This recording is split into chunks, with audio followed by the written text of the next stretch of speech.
16 वर्षीय स्कूली छात्रा को अगवा करने वाले युवक को धंतोली पुलिस ने धर दबोचा। बता दें कि छात्रा घर से निकल गई थी, जिसके बाद छात्रा के परिजनों को एक अननोन नंबर से फोन आया, जिसमें युवक के परिजनों को कहा कि मैं युवती को अपने साथ ले जा रहा हूँ। जिसके बाद परिजनों ने धंतोली पुलिस स्टेशन को मामले की जानकारी दी। धंतोली पुलिस तुरंत हरकत में आई और आरोपी के नंबर से लोकेशन पता कर आरोपी को धर दबोचा। आपको बता दें, छात्रा जिस स्कूल में पढ़ाई करती है, आरोपी उसी स्कूल में बस ड्राइवर है। सबसे पहले तो आरोपी स्कूल बस ड्राइवर ने छात्रा को अपने प्रेम जाल में फंसाया और फिर उसे भगा ले गया। आरोपी ने पुलिस को बताया कि वो छात्रा को छत्तीसगढ़ ले जाने वाला था। इससे पहले धंतोली पुलिस ने आरोपी ड्राइवर के नापाक मंसूबे पर पानी फेर दिया और ड्राइवर पकड़ा गया। दिनांक 3/8/25 रोजी रात्री 10:30 ते 11 वाजताच्या दरम्यान आमच्याकडे तक्रारदार आले आणि त्यांनी म्हटलं की आमची जी मुलगी आहे 16 वर्षाची ती निघून गेलेली आहे, कुणाला न सांगता। आणि 5 मिनिटापूर्वी अननोन नंबरवरून फोन आलेला आहे आणि त्या फोनवरून एक मुलगा बोललेला आहे की मी तुमच्या मुलीला घेऊन जातो, तुम्हाला जे करायचं ते करून घ्या।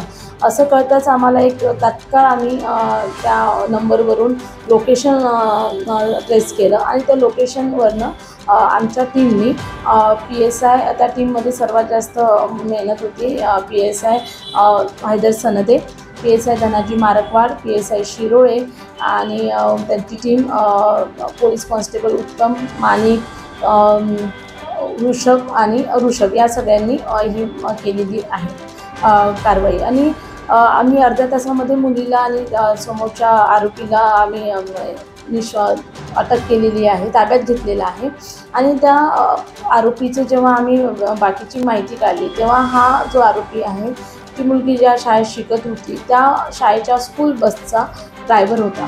तर त्या गाडीमध्ये येताना जाताना त्या ड्रायव्हरने त्या मुलीला प्रेमाच्या जाळ्यात ओढलं आणि त्या प्रेमाचं हे दाखवून लोभ दाखवून तो तिला छत्तीसगड येथे घेऊन जाण्याच्या तयारीत होता।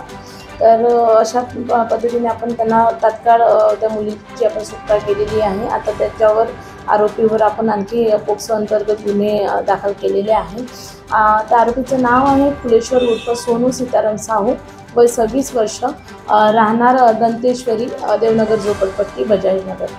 आता सध्या तो पोलीस कोठडीमध्ये आहे। 8 तारखेपर्यंत आपल्याला पोलीस कोठडी मिळाली।